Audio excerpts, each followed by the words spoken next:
Hi guys, welcome back to the Totally Magic channel, and I got a little packet card effect for you because I know a lot of you do enjoy these.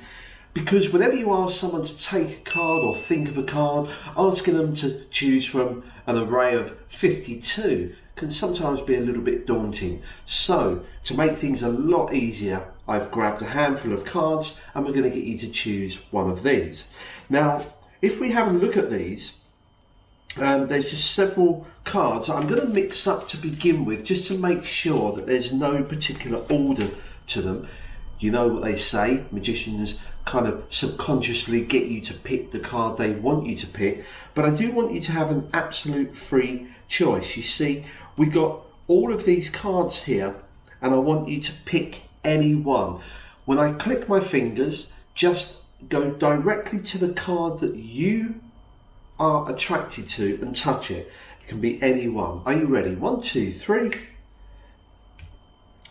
You're happy on that. Do you want to move to another one, make another decision and move to another card? You want to stay with this one here. Okay, what I want to do is just to show you that with these cards, the ace, the 10, the 9, the 6, the 3 and the queen, that you could have had a choice of any of these cards. Yeah, and in fact I'm sure you know that I was fair all the way through, that you can have any of these cards. Okay, most people go for this one, the queen. You may have noticed earlier that I've got one of my business cards in my wallet and it's the only one in there, trust me. Let me just remove this card. There is no other card in there at all. Yeah, because this is a premonition that I had earlier on. You chose this card here, the 7 of diamonds, an absolute free choice. I couldn't have known that, could I? Or could I? You see, earlier on the back of this single business card, I wrote that you picked the only marked card. Now, is that a kiss or a cross? Well, it's actually a cross to match the mark on the back of this card. Now, the interesting thing about it is that we've already seen the other cards, but some people want to see them again, and as I said, you could have had a choice of any of these cards from here. You could have had this one, okay, this one, this one, or this one, or this one, or even the queen. Okay, any of those cards, all clearly not marked. So you could have had the queen, you could have had the ace, or the 3, or the 10, or the 9, or even the 6 of clubs. No, you chose the 7, which is the only one that is marked. Practice and enjoy. So here is the tutorial for this very quick and basic packet card effect. Now, I know the more experienced magicians among you will be looking at this and thinking it's okay, not fantastic, and you probably know how it's done. But trust me, I've done this trick for many years, and that is the truth. I really have performed this for 35 years. On the layperson, it's a great effect. You show some cards, they pick one, and it is the one that's marked. Simple. Now, there's no rough and smooth. As you can tell from the collection of cards I've got, we got a couple of duplicate sets, but I'll come to that in a moment, because what I showed you is just a variation of a trick that I have done for 35 years, and I thought it'd be interesting just to show you that to begin with. So from a deck of cards, always make it an old deck. Remove any 7 cards. I always keep one of them as a picture. Okay, one of them a picture. The others, any cards at all. Now, if we have a look, you'll notice that 6 of the 7 cards have got a large cross on them. But do take note that the cross, although it's thick, bold and brash, it doesn't go up to the edges, and there's a reason for that. The other card, the picture card, doesn't have any markings on at all, and that allows me to put that on the back so that I can spread the cards in a natural manner, and because the crosses are in the middle, it kind of looks natural that there's no markings at all on any of those, and that comes later. So this is the quick performance I used to do. Never had any of this. I used to just bring out these cards from my pocket and say, look, I've got a few cards here. I just want you to pick one. Now, if you want to drag the effect out and make it more dramatic, I suppose you could eliminate one by one and say, go into a trance and concentrate, touch a card you want to get rid of, and they touch one, touch another one, and eliminate until you've got one card left. I like to go directly into it. Just pick any card that you favour, so they can pick any card. Now, first of all, let's deal with if they pick one of the 6. There's a chance of them picking the marked card. So let's say they go for the ace. What I do is I scoop up using this one here, okay, all the other cards like that. I casually turn over the cards and just spread them a little bit just to say, look, you did have a choice of any of these cards.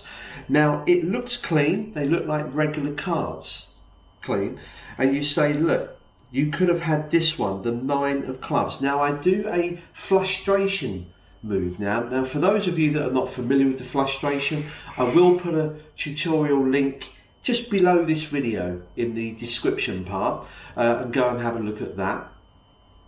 It's a very simple move.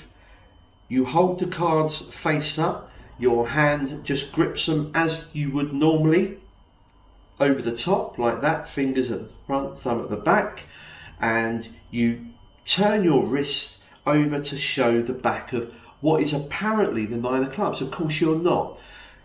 You show that. You then slide that off. You could have picked a 10.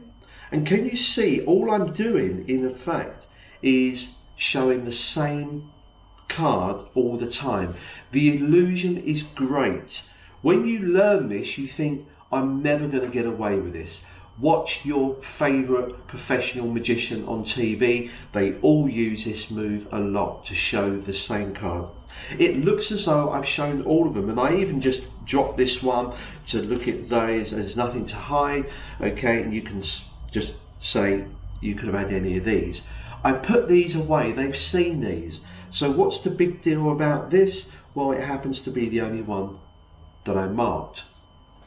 It is a nice effect. For this routine, I thought I'd try something different. So these remain the same.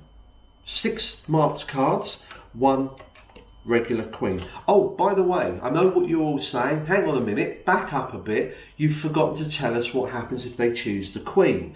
Well, when you spread the cards, if they do happen to pick this one, okay, I find a lot of people don't, because they kind of think it's too obvious to go for a picture card among all of these spot cards.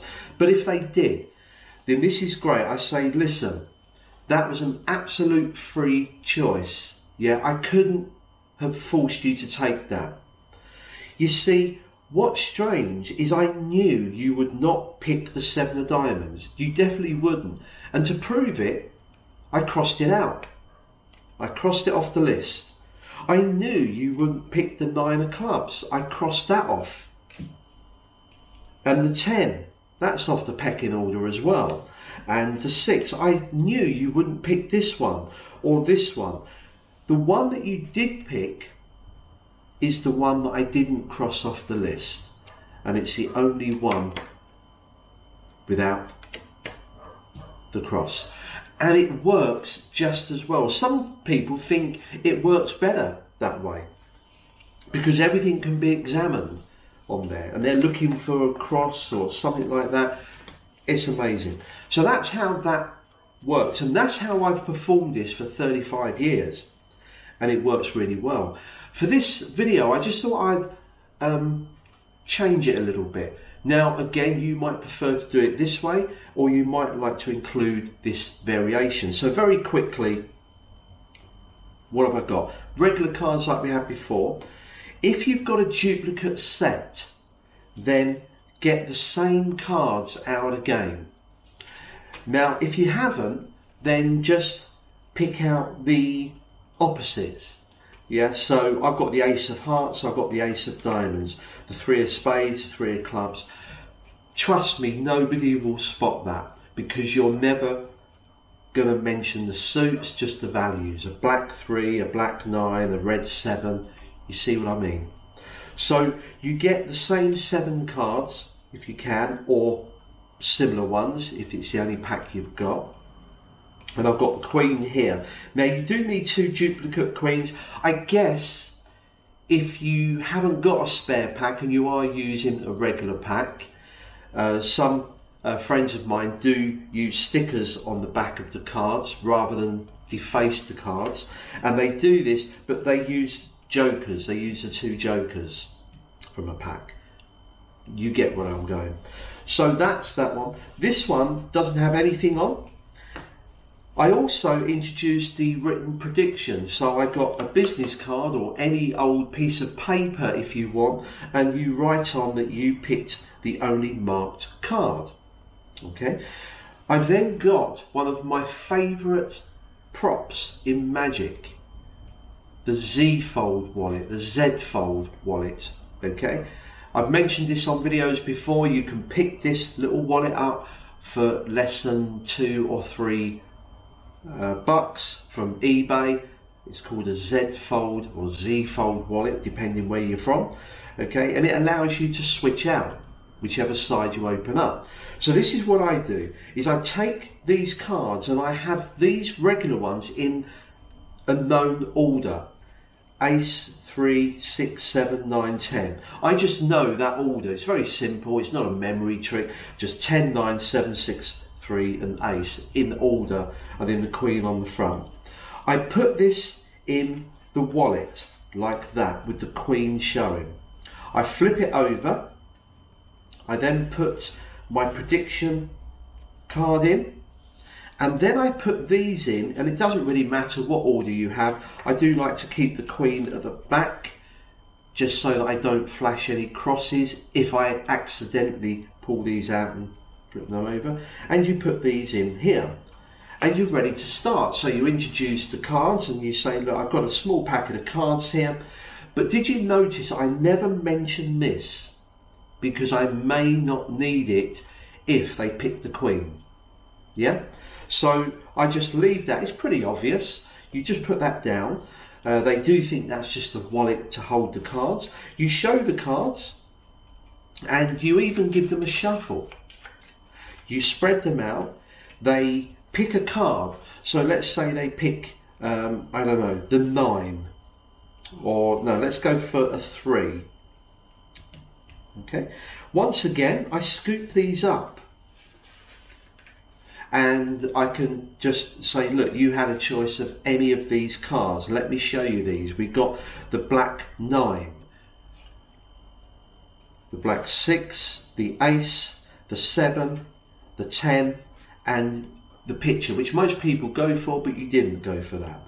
And I make sure that goes on top. Now I've done the frustration count, so they have seen apparently the backs of all the cards. Of course they haven't, but it looks as though they are clean, and I just casually put them in, and that's when I then introduce this and say, you may have noticed that I had a business card in, just one, and I wrote a premonition on there. And then you go into the usual thing of you picked a marked card. Now this is the deal, when I put this down, I close the wallet up. Watch how I close it, this way up.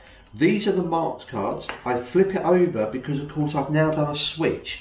I put this down casually because it looks as though we're done with those. The trick's over. You turn attention to these and you reveal the prediction, and it is the marked card. Done. And I say, look, you really did have a free choice. Remember that. I pull these out. I'm now switching the packet. Everything's empty. Okay, there's no heat on your wallet at all. I've now switched these out. I turn the packet over. I know the order. Now what I try and do, and you may do this differently, but I know that's the 10, and I show them deliberately now. Now this throws magicians because they may have clocked on to the fact you did a frustration count before. This really is a kicker for magicians. For lay people, I don't think you need this, but look, you say you could have picked this one or this one. Now what I'm doing in my head is counting down, okay? There is the 10, the 9, the 7, the 6. Now the 3, I say to them, but you could have had any of these cards. I've now put the 3 on top, okay? I then put another card on there and then just put this to the bottom like that. Why have I done that? Well, I like to get it into the second position. There's that 3. Turn them over. I now start to take the cards off and say, remember, you could have had the Queen. Note that I'm not mentioning anything about the suits. You could have had the 6, the 7, the 9. And when I get to this one, I do a buckle. I know that the 3's behind this, so when I get to here, I do a buckle. I've got 2 cards here. Now what this does is that it allows me to flip that over, and then this one, everything is clean. Don't worry about when you spread these, someone's going to count the cards. They just assume they're the remainder from what we did before. And then you're all clean. They can look at these and examine these. You have got that 3 in there, but I think they've seen everything fairly. I always say when you show things cleanly and fairly, people don't want to examine these. You've shown them, you can throw those down. It really is a powerful effect. Remember, you don't need to go this deep into it. Okay, this is really just a magician's fall apart. But I think the effect is simple, direct. See what you think. Well, I hope you enjoyed that. Till next time, take care. See you soon.